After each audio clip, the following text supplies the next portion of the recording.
Shalom, shalom, c'est ici le choix parfait de Dieu. Que la grâce de Dieu surabonde dans vos vies, dans vos foyers, dans vos maisons, dans le nom de Jésus. Alors ce matin, j'aimerais vraiment parler d'une situation que tout chrétien vraiment traverse dans la vie. Alors souvent, nous voyons un peu vraiment des questions qui trottinent dans notre tête. Voilà, quant à l'avenir, quant à nos situations présentes, même souvent même au passé. Alors il y a des choses qui nous font que nous ne sommes pas à l'aise en tant qu'être humain. Alors la vie est faite des éléments qui doivent participer à notre épanouissement, au bonheur de l'homme.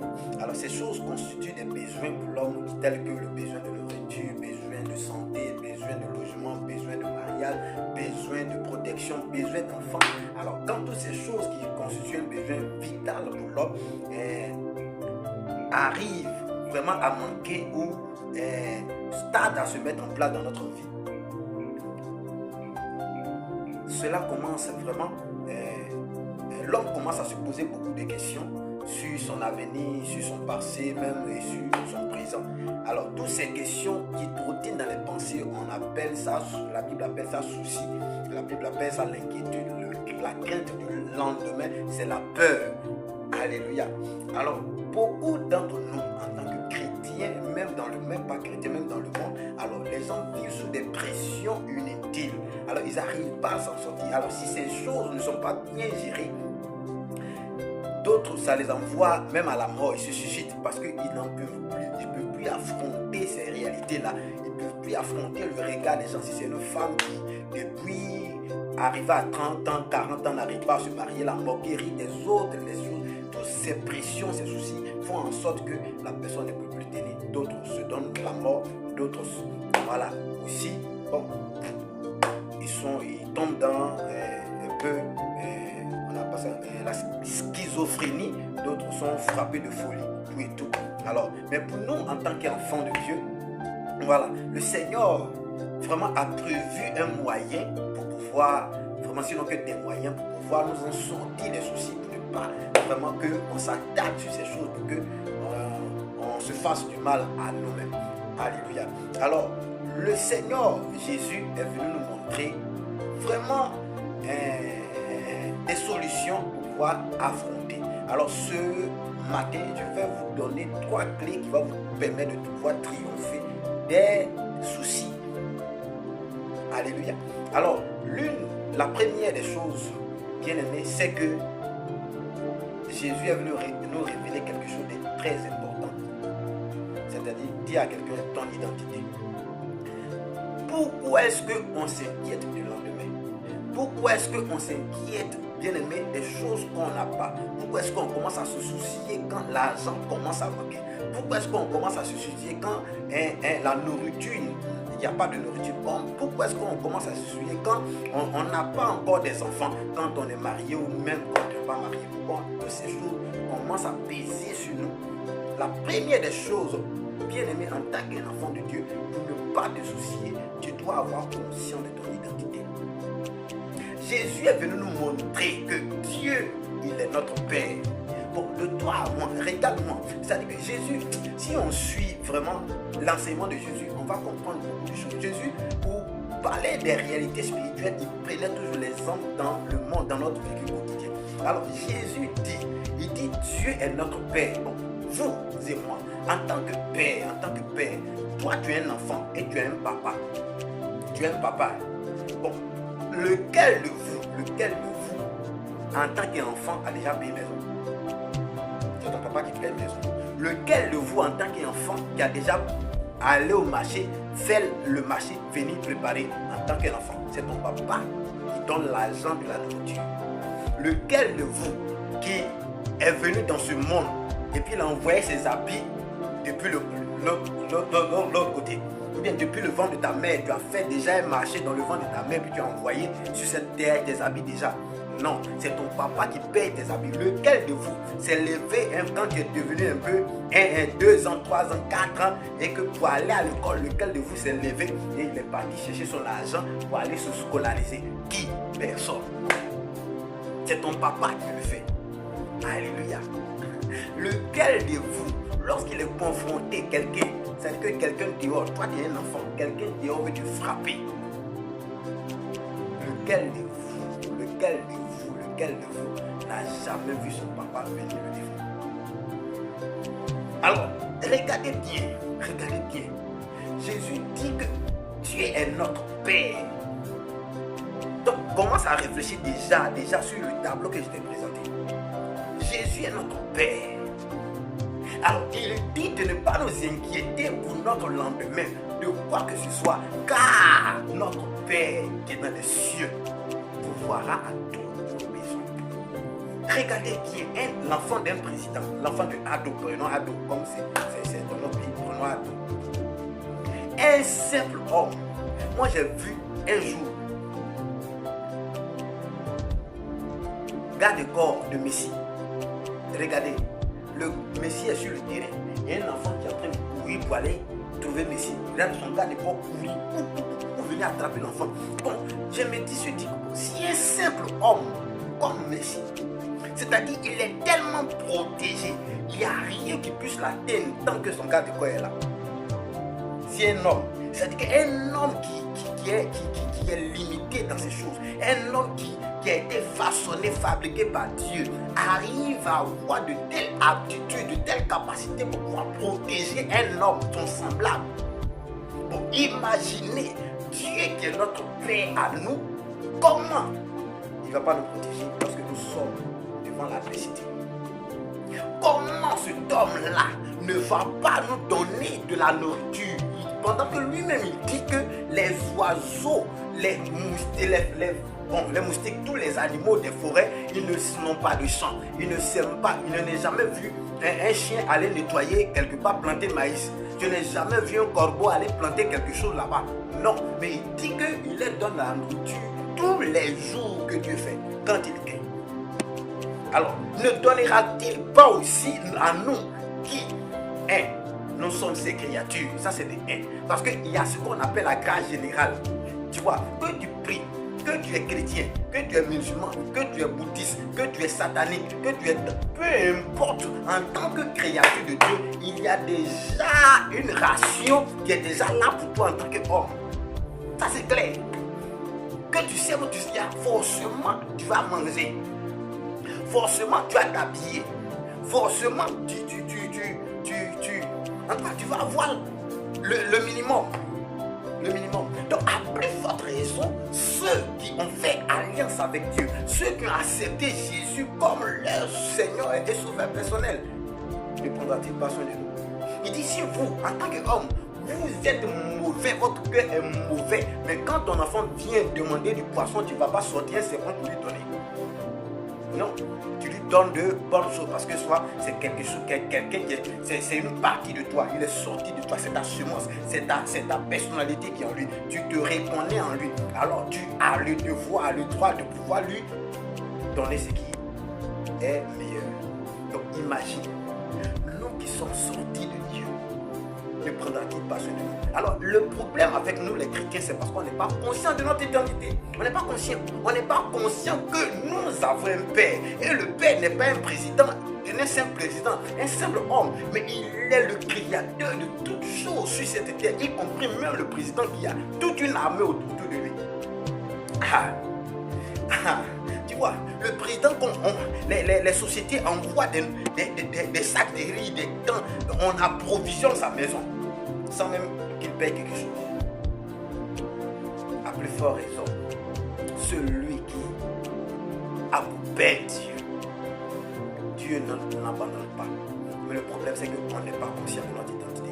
Donc, la première des choses pour sortir de la dépression, pour sortir des soucis, c'est d'être conscient de ton identité. Être conscient que tu es un enfant de Dieu. Être conscient que ton papa s'appelle Dieu.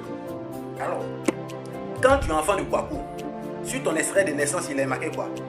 Si ton papa s'appelle Kouakou, Philippe, Élisée, toi, quand tu nais, tu prends le nom de ton papa, Kouakou, Maurice, bien temps. Donc, si moi, il dit, Jean 1, verset 12, il dit à tous ceux qui l'ont reçu, il leur a donné le pouvoir, la capacité de devenir enfants de Dieu, lesquels sont nés non pas du sang, n'est pas à cause d'un homme ou une femme, mais à cause de la volonté de Dieu. C'est-à-dire que spirituellement, je ne suis pas enfant d'Aphromo, mais désormais, je suis devenu enfant de Dieu. Et ça doit être calé là. Tant que ce n'est pas calé là, les soucis, quand le propriétaire est venu toquer la porte, je serai toujours en train de courir par-ci, par-là, en train de courir par-ci. J'ai fait comment? Non, lorsque le sac de riz commence à finir, je commence à courir. Lorsque vraiment on a fait 5 ans de mariage et qu'il n'y a pas d'enfant, les hommes sont en train de parler. Lorsque j'ai 30 ans, 40 ans, je ne suis pas encore marié, les hommes sont en train de parler et ça commence à devenir un souci pour moi. Non. Si cet homme qui a fait les cieux, regardez les cieux, cet homme qui a fait la terre, on dit que la terre est ronde, mais on ne s'est jamais retrouvé, un bon matin on est en Côte d'Ivoire, on ne s'est jamais retrouvé au pôle Nord, par hasard. Pourquoi? Parce que la terre a tourné, jamais de la vie. Bon, cet homme-là qui a fait toutes ces choses, regardez, il a placé les étoiles. Non, Makata, Brado, Chata, Kaba. Cet homme-là dit qu'il est mon papa. Mais pourquoi moi je vais m'inquiéter? Pourquoi? Alors, le problème c'est qu'on n'est pas conscient. On n'est pas conscient qu'on a un père. On n'est pas conscient que Dieu est notre papa. Alors ce Dieu-là, il est le détenteur du monde. La Bible dit que le monde est entre ses mains. Alors pourquoi moi je vais m'inquiéter? Pourquoi? Si un président, vous-même, vous savez que toi, tu dois même faire assis là. Si le président vient te dire, bon, à partir d'aujourd'hui, il ne faut même plus t'en faire pour ton avenir. Mon frère, le matin, quand tu te lèves là, tu danses. Quand tu commences à changer c'est-à-dire que ta manière de fonctionner, tu commences à changer choses. Sans même que tu n'aies vu la chose arriver, mais déjà dans ton esprit, tu commences à prendre des dispositions. Ton corps, ton cœur est content. Pourquoi? Parce qu'un homme est venu te dire qu'à partir de aujourd'hui, ton avenir est assuré.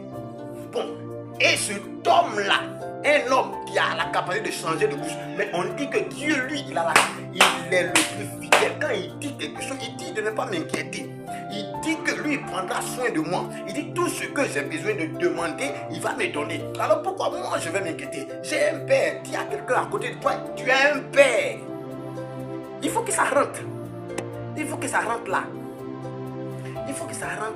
J'ai un père. Et ce père-là, il m'a dit qu'il ne m'abandonnera pas. Il dit, même si je marche dans la vallée de l'homme de la mort, voici un cas. Bon, pourquoi est-ce que moi je vais avoir peur de sorcier?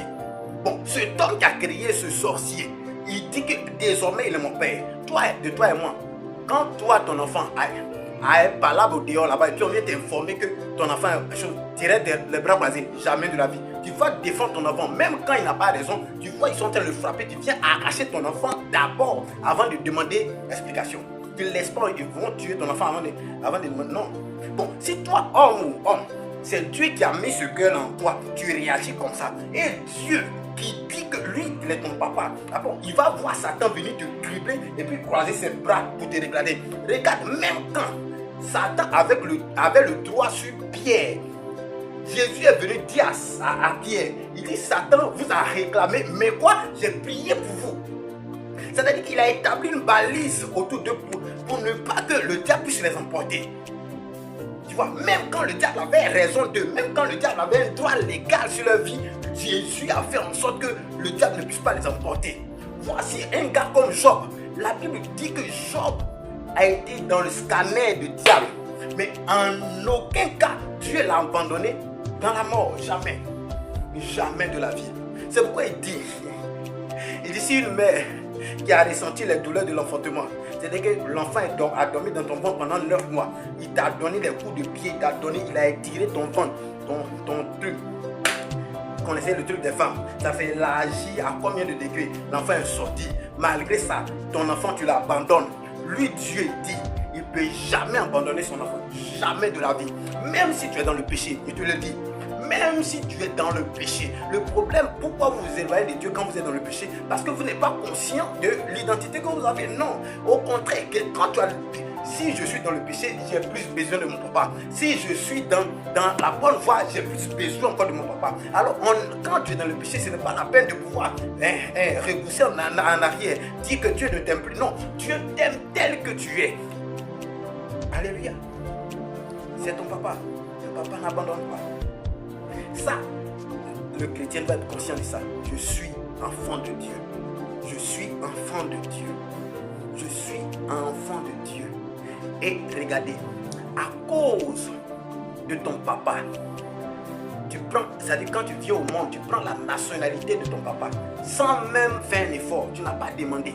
Tu n'es pas allé, toi tu n'as pas pris tes 5 ans, tu n'as pas pris tes papiers, et puis aller à l'ambassade pour dire que moi là, mettez mon nom en tant qu'Ivoirien. Non, mais du fait que ton papa est Ivoirien, dès que tu es né, tu deviens Ivoirien. Alors si moi, je suis né de Dieu, alors j'ai quelle nationalité?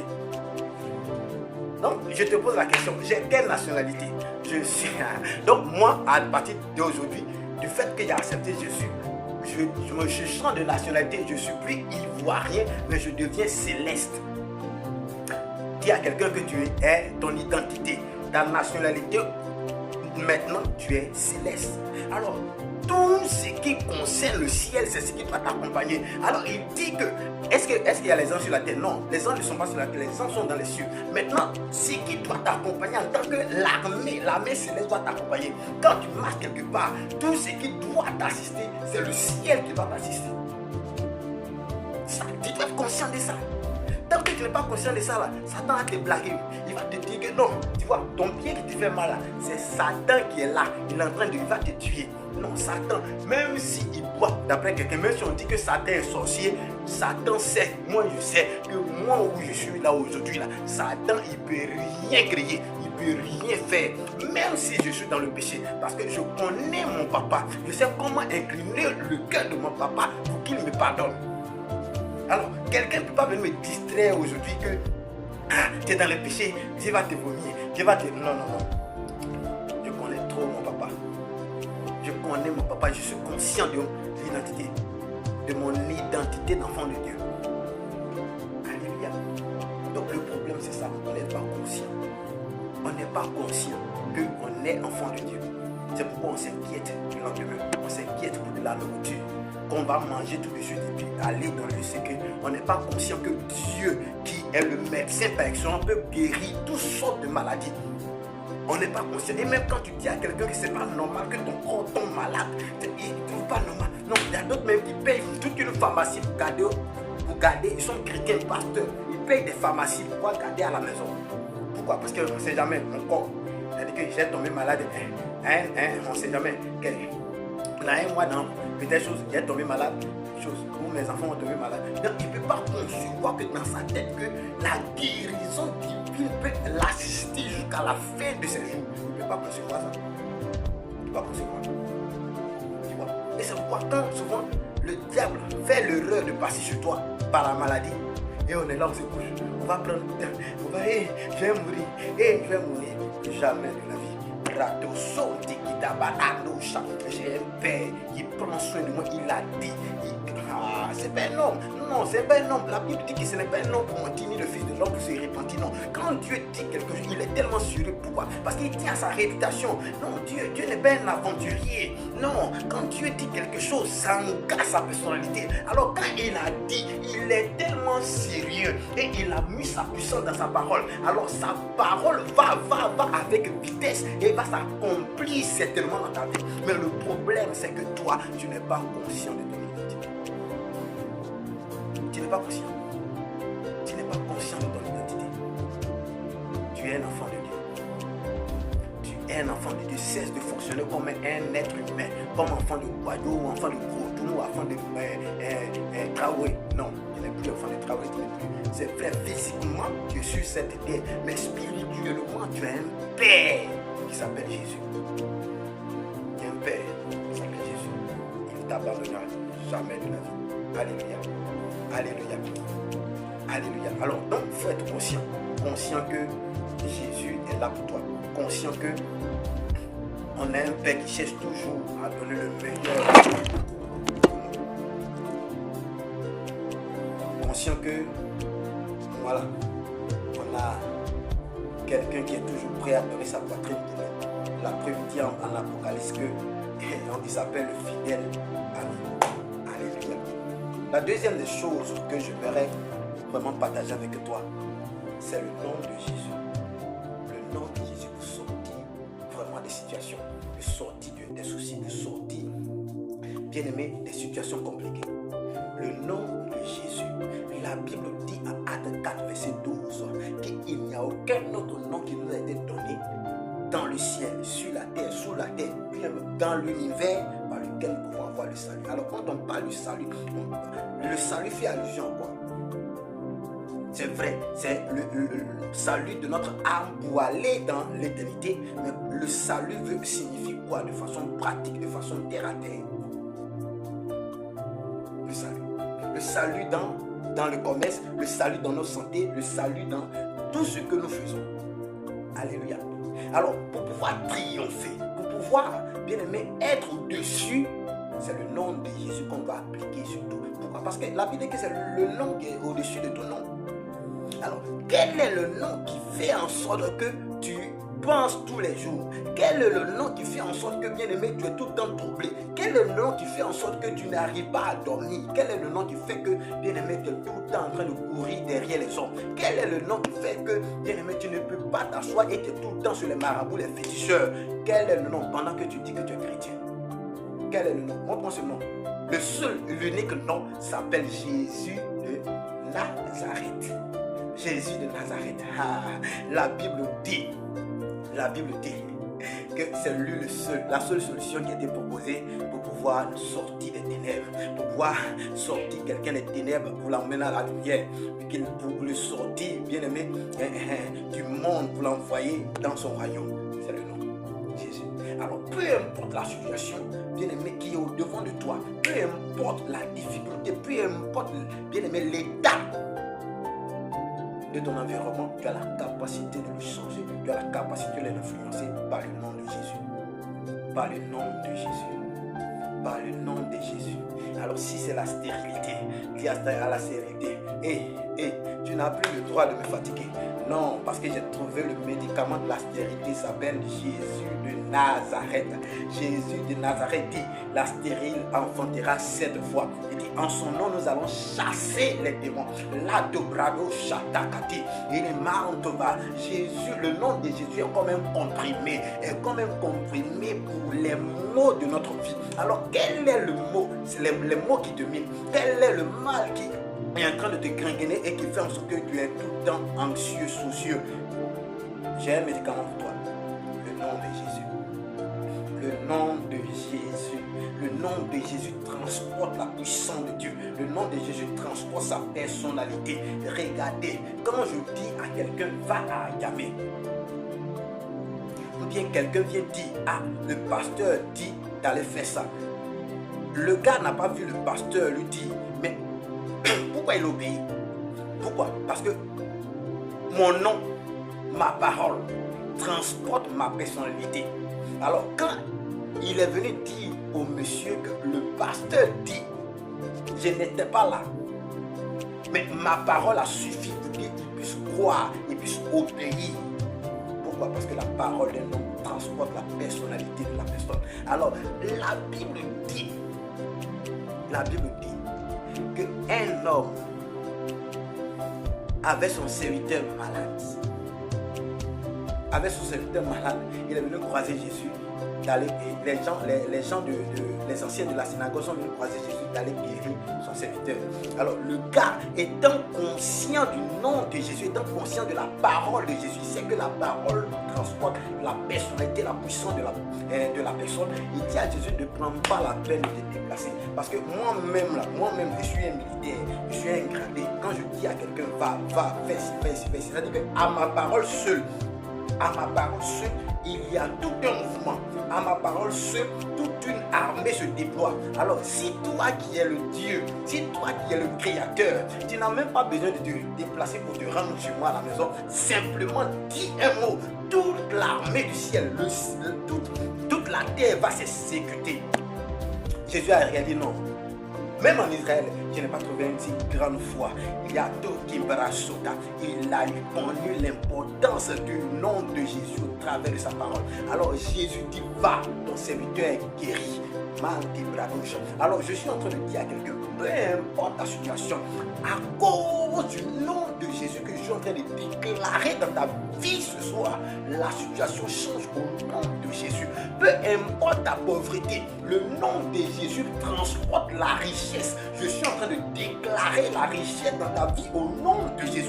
Peu importe, bien-aimé, comment tu as duré dans le chômage, Jésus a la capacité d'appeler à l'existence ce qui n'existe pas. Alors je suis en train de dire au nom de Jésus, le chômage qui ta vie, c'est le travail qui prend place.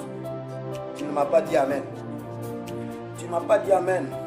Donc frère, il y a une chose que tu dois prendre conscience de ça. Être conscient que tu es un enfant de Dieu. La deuxième des choses pour sortir des soucis, c'est le nom de Jésus. Tu n'as pas, bien aimé, un papa faible. Non, non. Tu n'as pas un papa qui se balade. Non. Tu as un papa qui siège dans les cieux, qui règne sur la terre et qui contrôle tout l'univers. Alors, ils disent, en son nom, on va chasser des démons. En tout ce que nous demanderons dans son nom, il le fera. Alors, pourquoi moi je vais m'inquiéter? Quelqu'un qui te donne une garantie que tout ce que tu vas lui demander, il va le faire. Pourquoi moi je vais m'inquiéter? Pourquoi m'inquiéter? Alors, on se soucie parce qu'on ne connaît pas Jésus. Cet homme qui est, la Bible dit, Hébreux 10, verset 5, on dit en entrant dans ce monde, Dieu n'a pas voulu d'holocauste ni de sacrifice, mais simplement il a eu un corps pour venir sur la terre, pour venir, bien aimé, la Bible dit que Jésus a eu un corps, c'est parce qu'il a un corps qui pouvait aller à Samarie, il pouvait aller en Galilée, il pouvait aller en Tartan. Alors il dit, partout où Jésus passait, la Bible dit qu'il guérissait les malades, il délivrait les captifs, il envoyait libre les opprimés. C'est ce que Jésus a la capacité de faire. Et la Bible me dit encore qu'il est venu défier le diable, il les a livrés plutôt en spectacle. Il est allé dans les séjours de mort, il a arraché les clés de la main du diable. Quelles sont les clés qu'il a arrachées? C'est ta prospérité, c'est ton travail, c'est ton voyage, c'est ta consécration. C'est tout ce que tu peux concevoir, tu peux mentionner dans cette vie qui peut être comme un obstacle, un problème. Ce sont ces clés-là que Jésus a parti voir. Alors pourquoi est-ce que tu continues à t'apitoyer parce que tu ne connais pas Jésus? Tu ne connais pas la puissance du nom de Jésus. Tu ne connais pas la personnalité de Jésus. Si tu connaissais sa personnalité, tu vas savoir que à la mention simplement de son nom, quelque part, il y a des ouvertures, il y a des choses qui changent. La troisième des choses que tu vas comprendre pour sortir des soucis, la troisième des clés, c'est la louange. Dis à quelqu'un, c'est la louange. C'est la louange, frère. Jésus a plusieurs manières de régler ces problèmes. Pour les enfants, pour des religieux, ils vont penser, ils vont dire, bon, comment simplement une louange peut nous sortir d'une situation. Alors pour les religieux, ils voient la louange tout simplement comme une danse. Mais pour nous, les enfants de Dieu, on voit la louange comme, bien aimé, un moyen pour nous en sortir des situations. Regardez, la Bible parle de Paul et Silas qui étaient emprisonnés. Est-ce que tu as déjà lu ce texte? On dit qu'ils étaient emprisonnés, ils étaient fermés, ils étaient enchaînés. Mais la Bible dit qu'au milieu de la nuit, au lieu qu'ils s'apitoient, au lieu qu'ils disent hey, on dirait que c'est fini pour nous demain là, ils vont nous crucifier demain là, ils vont nous juger, ils vont couper nos têtes. Comme on appelle Jean-Baptiste. Mais la Bible dit, ils ont fait une chose bizarre. Au lieu de se lever, ils vont dire Rako pakati yazo malino ki manda kapara neredo kozanto ki dako marakataya dege. Au lieu de prier, la Bible dit ils ont fait une autre forme de prière. Ils ont fait une autre forme de prière qu'on appelle la louange. Alors la Bible dit qu'ils ont commencé à louer Dieu. Ils ont commencé à célébrer le Dieu. Ils ont commencé à célébrer de Dieu. Bien aimé, ça ne vous étonne pas. Pourquoi est-ce que les murailles de Jéricho ont été effondrées? Dieu ne les a pas demandé de pouvoir prier, mais il leur a demandé de pouvoir louer Dieu et de pousser des cris de joie. Alors vous n'avez pas remarqué qu'il y a une puissance dans la louange. Alors la Bible dit que Paul et Silas étaient en train de louer le Seigneur. Le même phénomène qui s'est passé, bien aimé, qui s'est passé sur le miracle de Jéricho, le même phénomène s'est passé dans la prison, à tel enseigne que la Bible dit que les fondements de la prison ont été secoués, les verrous des prisons ils ont capoté, les chaînes ont été brisées et ils sont sortis de la prison. Alléluia. Alors, je suis en train de dire à quelqu'un que ce soir, peu importe la situation dans laquelle tu vis, voici une manière pour toi de sortir de la situation. Bien-aimé, ne regarde pas ta situation, ne regarde pas ta stérilité. Jésus dit que la stérilité doit enfanter 7 fois. Voici un sujet de louange. Alors, tu dois te lever, mets le pain dans ton ventre pour dire que moi je suis enceinte. Alors commence à danser, commence à louer Dieu par rapport, bien aimé, à la grossesse que tu viens d'avoir. C'est ça. Il dit que le pauvre dit qu'il est riche. Alors du fait que tu as accepté Jésus, Jésus a transféré la pauvreté sur son compte, il a transféré ses milliards, la richesse sur ton compte. Alors ça, c'est un sujet de louange. Je ne suis plus pauvre, je suis riche. Alors tu dois te mettre à louer le Seigneur. Pas une danse, non. La louange n'est pas d'abord une danse, mais la louange est ce que Dieu est capable, ce que Dieu est et ce que Dieu est capable de faire. Quand je regarde, frère, les cieux, je regarde la terre, je regarde moi-même en tant qu'homme, la structure de tout mon être, je sais que cet homme il est intelligent, cet homme il est sage, cet homme il est fort, cet homme il est capable de faire tout ça.